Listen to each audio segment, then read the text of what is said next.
Hello friends, welcome to my YouTube channel HPPSC में। Friends, आज हम बात करेंगे नवोदय विद्यालय समिति, जो कि देश भर में नवोदय स्कूलों को संचालित करती है, द्वारा निकाली गई नॉन टीचिंग स्टाफ वैकेंसीज़ के बारे में। कितनी वैकेंसीज़ है, क्या क्या रिक्वायरमेंट्स हैं, फॉर्म कैसे फिलअप करेंगे, इस सारी जानकारी हम इस वीडियो में देंगे। इससे पहले आपने मेरा चैनल सब्सक्राइब नहीं किया है तो काइंडली सब्सक्राइब माई चैनल, क्योंकि हम आपके लिए लाते हैं जॉब से रिलेटेड नई नई जानकारियाँ। तो बात करते हैं वैकेंसीज़ की। तो वैकेंसीज़ में असिस्टेंट कमिश्नर 5 पोस्टें हैं, अपर age limit 45 years. Assistant commissioner group A 2 पोस्टें हैं, 45 ईयर्स। फीमेल स्टाफ नर्स, ये काफ़ी पोस्टें हैं, 82 पोस्टें हैं, 82 पोस्टें हैं, अपर age limit 35 years. Assistant section officer 10 पोस्टें हैं, 18 से 30 साल की एज चाहिए। इसके बाद ऑडिट असिस्टेंट ग्रुप 11 पोस्टें हैं, 18 से 30 एज लिमिट है। इसके बाद junior translation officer group B 4 पोस्टें हैं, up to 35 year age limit है। उसके बाद जूनियर इंजीनियर जेईज चाहिए इनको, सिविल 1 पोस्ट है, 18 इसमें अपर एज लिमिट जो है 35 ईयर्स है। उसके बाद स्टेनोग्राफर हैं ग्रुप सी 22 पोस्टें हैं, 22 पोस्ट हैं, एज लिमिट 18 से 27 साल। उसके बाद कंप्यूटर ऑपरेटर 4 पोस्टें हैं, 18 से 30 साल। फिर कैटरिंग असिस्टेंट, मतलब जो उनके हॉस्टल्स में मेस के लिए इनको कैटरिंग असिस्टेंट चाहिए, 87 पोस्टें हैं, 18 से 35 साल एज चाहिए। उसके बाद junior secretariat assistant group C 630 पोस्टें हैं, यानी ये क्लर्क की पोस्टें हैं, और इसमें एज लिमिट 18 से 27 साल है। उसके बाद इलेक्ट्रिशियन कम प्लम्बर चाहिए इनको 273, 18 से 40 साल एज लिमिट। लैब अटेंडेंट चाहिए इनको 142, 142 पोस्टें हैं, 18 से 30 साल एज चाहिए। मैस हेल्पर्स चाहिए इनको 629, बहुत बड़ी रिक्वायरमेंट है, 629, 18 से 30 साल एज चाहिए। मैट्रिकुलेशन इसमें जो है इन्होंने योग्यता रखी है। उसके बाद मल्टी स्टाफ जो टास्किंग है पियंस, उनकी 23 पोस्टें हैं और 18 से 30 साल। अब बात करते हैं एलिजिबिलिटी क्राइटेरिया की। तो eligibility criteria for assistant commissioner जो पोस्ट कोड नंबर 1 है, उसके लिए है master degree in humanity science commerce from a recognised institution और यूनिवर्सिटी। इसके लिए मास्टर डिग्री चाहिए, चाहे ह्यूमैनिटी हो, चाहे साइंस हो, चाहे कॉमर्स हो। और पे स्केल इसके लिए बड़ा अट्रैक्टिव है, पे स्केल जो है लेवल 12 लगेगा। ये बात क्लियर कर दूं कि पे स्केल जो है अकॉर्डिंग टू 6 पे कमीशन जो लेवल हैं उसी के अकॉर्डिंग ही आपको पे मिलेगी। और ये बहुत अच्छा इसमें पे मैट्रिक्स है, मतलब 78,800 आपको स्टार्टिंग में ही पे लगेगी, जो कि 2 लाख से ऊपर इसका पे बैंड है। इसके अलावा फॉर असिस्टेंट कमिश्नर सेकंड जो एडमिन है पोस्ट कोड 2, इसके लिए पे जो एलिजिबिलिटी क्राइटेरिया है वो है graduate degree from a recognised university holding an analogous post on regular basis पे होगी। ये भी अकॉर्डिंग जो पोस्टिंग होगी अकॉर्डिंग टू नोटिफिकेशन। और इसमें जो पे स्केल है वो 67,000 से लेके 2 लाख से ऊपर ही इसका भी पे मैट्रिक्स है। इसके अलावा फीमेल स्टाफ नर्स की जो पोस्ट कोड नंबर 3 है, उसके लिए एलिजिबिलिटी क्राइटेरिया है +2 फ्रॉम अ रिकॉग्नाइज्ड बोर्ड और इंस्टीट्यूशन। और उसके बाद है 3 year diploma certificate in nursing from a recognised institution. और इसके बाद registration with Indian nursing council में रजिस्ट्रेशन होना चाहिए इनका। और पे बैंड भी इनका भी अट्रैक्टिव है, 44,900 से 1,42,000 का पे बैंड है। डिजायरेबल क्या है इसमें, इनको चाहिए working knowledge of Hindi regional language and English. इनको जो है हिंदी और इंग्लिश लैंग्वेज जो है इनको इसके लिए डिजायरेबल है।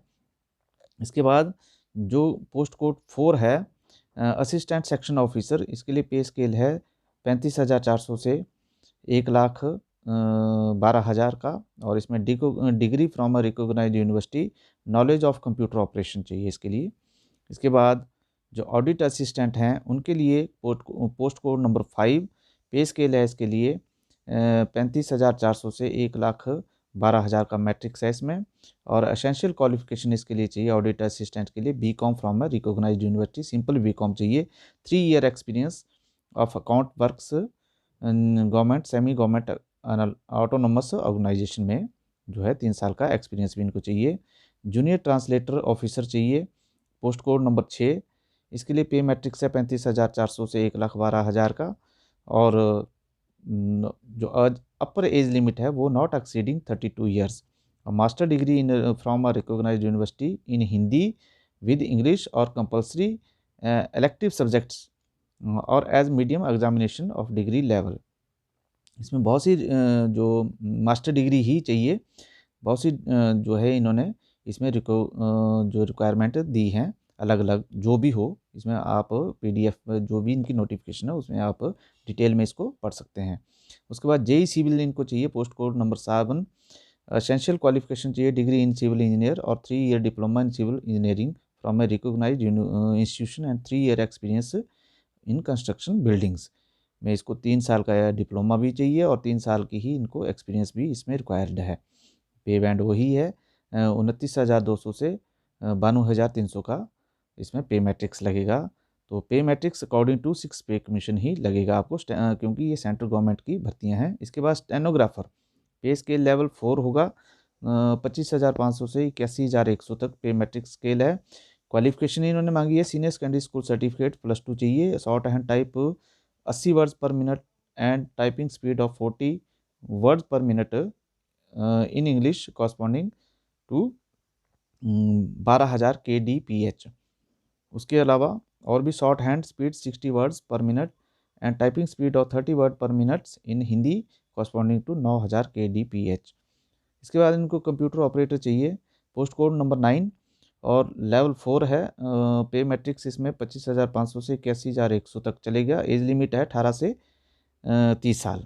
डिग्री फ्रॉम है recognised university, skill in word processing data entry with 1 year computer diploma from a recognised university और इंस्टीट्यूशन। उसके बाद इनको जो कैटरिंग असिस्टेंट चाहिए 10 इसमें पोस्ट कोड नंबर है इसका। पे स्केल इसमें भी 25,500 से 81,100 चलेगा। सेकेंडरी जो है मैट्रिक क्लास पास होना चाहिए जो एसेंशियल क्वालिफिकेशन है। उसके बाद 3 ईयर डिप्लोमा इन कैटरिंग और equivalent from a institution recognised by the ministry of tourism, government of India and state, और passed senior secondary from CBSE hotel management and catering as a vocational subject. अगर आपके पास vocational subject hotel management का है तो भी आप इसके लिए एलिजिबल हैं। सीनियर सेकेंडरी +2 चाहिए और रिकॉग्नाइज्ड यूनिवर्सिटी से 3 ईयर का एक्सपीरियंस भी चाहिए इनको, 3 year experience in catering reputed hotels and institution. तो उसके बाद trade proficiency certificate in catering with the minimum of 10 years of service, defence service के साथ अगर 10 ईयर का आपके पास एक्सपीरियंस है तो आप उसके लिए भी एलिजिबल है। उसके बाद जूनियर सेक्रेटरीट असिस्टेंट यानी जो क्लर्क हैं, पोस्ट कोड 11 है। एज लिमिट जो है इसमें 18 से 27 साल। लेवल 2 लगेगा, 19,900 से 63,200 का पे मैट्रिक्स है। और एसेंशियल क्वालिफिकेशन है senior secondary certificate +2 from a recognised board possessing minimum speed of 30 word per minute in English typewriting and 25 words per minute Hindi typewriting corresponding to 9,000 kDPH और 7,500 kDPH फॉर हिंदी। इंग्लिश के लिए 9,000 और हिंदी के लिए 75,000 इसमें। और past +2 level senior secondary from CBSE state board, secretarial practices and office management and vocational subject होना चाहिए, या फिर ये है उसमें। उसके बाद junior secretariat assistant JNB cadre के लिए इसमें पोस्ट कोड 12 है। एज लिमिट 18 से 27 साल है। पे मैट्रिक्स 19,900 से 63,200 है।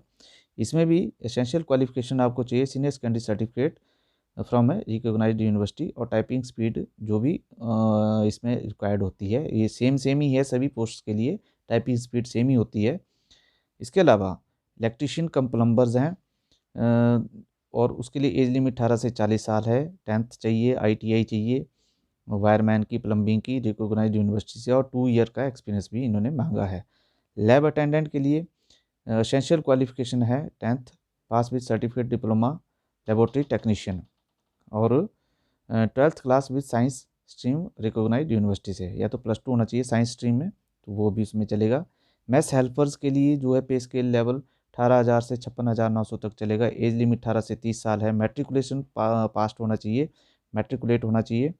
और उसके बाद 10 year experience of working government residential recognised school और passing of skill test prescribed by NBS, मतलब जो भी इनकी चाहिए। उसके बाद मल्टी टास्किंग स्टाफ चाहिए इनको, यानी पीएन चाहिए। इसमें सिंपल 10th पास होना चाहिए। तो ये जो था इनकी रिक्वायरमेंट थी। उसके बाद एज रिलैक्सेशन जो है इन्होंने SC ST के लिए 5 ईयर्स का है, अदर बैकवर्ड क्लास OBC के लिए 3 साल का जो है एज रिलैक्सेशन है।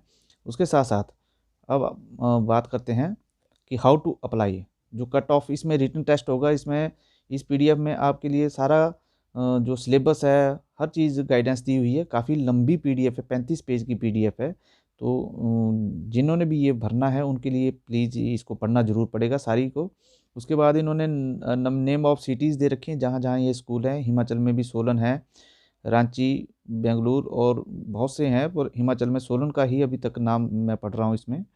बाकी मुझे कोई भी नाम दिखाई नहीं दे रहा है हिमाचल का। तो चलिए, और ये आप इसको सारी को पढ़ सकते हैं कहाँ कहाँ JNV स्कूल्स में इनको रिक्वायरमेंट चाहिए, जिन जिन सिटी में। तो हिमाचल में सिर्फ अभी फ़िलहाल सोलन में ही रिक्वायरमेंट चाहिए इनको। उसके बाद ये सिलेबस आ गया इनका, काफ़ी वाइडनिंग सिलेबस है। जिन जिन का टेस्ट होना है तो आप इस PDF को पढ़ सकते हैं यहाँ से भी। उसके अलावा अब बात करते हैं इसकी हाउ टू अप्लाई। अप्लाई के लिए कैसे करेंगे आप, तो इसकी जो हाउ टू अप्लाई में है, अप्लाई ऑनलाइन एप्लीकेशन चाहिए इनको, अदर कोई भी मॉड एप्लीकेशन का नहीं है। www.navodaya.government.gov.in पे आप candidate are required to apply online through NBS website www.navodaya.gov.in पे। उसके बाद यहाँ जाने के बाद फ़ी जो है वो बहुत काफ़ी हाई रखी हुई है। असिस्टेंट कमिश्नर के लिए 1500 रुपये, फीमेल स्टाफ नर्स के लिए 1200 रुपये, असिस्टेंट सेक्शन ऑफिसर और अदर जो पोस्ट हैं उनके लिए 1000 रुपये, लैब अटेंड मैथ्स और हेल्पिंग जो PN वगैरह की है उनकी 750 रुपये आपकी जो है फ़ी है। ये भी ऑनलाइन ही भरी जानी है। तो इस तरह से आप, हाँ, इम्पॉर्टेंट डेट्स, रजिस्ट्रेशन ओपन 12/1 को जो है आपकी एप्लीकेशन के लिए वेबसाइट खुल जाएगी, और रजिस्ट्रेशन क्लोज होगी 10 फरवरी, मतलब 12 जनवरी से 10 फरवरी तक आप अप्लाई कर सकते हैं। फ़ी डिपॉजिट ओपन 12/1/2022 तक फीस भर सकते हैं आप। फ़ी क्लोज जो है 10/2/2022 तक है। उसके बाद टेस्ट कब हो सकता है, जो रिटन टेस्ट हो सकता है वो 9/3/2022 को, मार्च में 9 से 11 मार्च तक ये टेस्ट चलेंगे डिफरेंट आपके सेंटर्स पे। तो इस तरह से आप अप्लाई कर सकते हैं और ये टेस्ट भर सकते हैं।